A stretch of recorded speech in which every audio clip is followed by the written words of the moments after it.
নমস্কার বন্ধুরা, সবাই কেমন আছো? নীল পুজোর দিন আমি কি করলাম আজ সেটাই তোমাদের সঙ্গে শেয়ার করব। প্রথমেই আমি স্নান সেরে বাড়ি ঠাকুরগুলিকে পুজো করে নিয়েছিলাম। অভি গিয়েছিল বাইরে, ওর কিছু কাজ ছিল। বাড়ি ফেরার পর আমি বসে পড়েছি মহাদেবের মাথায় জল ঢালার জন্য। মা আমার জন্য একটা মালা গেঁথেই রেখেছিল।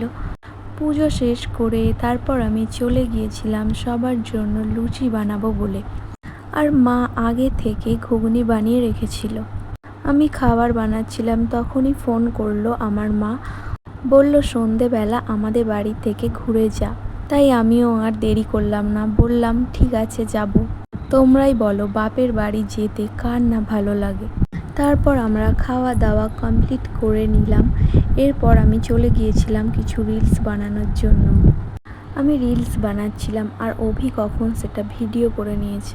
সন্ধ্যাবেলায় আমরা রেডি হয়ে চলে গিয়েছিলাম বাপের বাড়িতে। সেখানে পৌঁছে আমি মা, দাদু আর ঠাম্মার সাথে গল্প করছিলাম আর অভি ছাদে খেলা দেখছিল।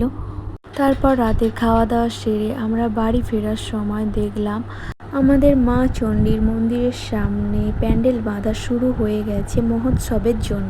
চলো বাই, দেখা হচ্ছে নেক্সট ভিডিওতে।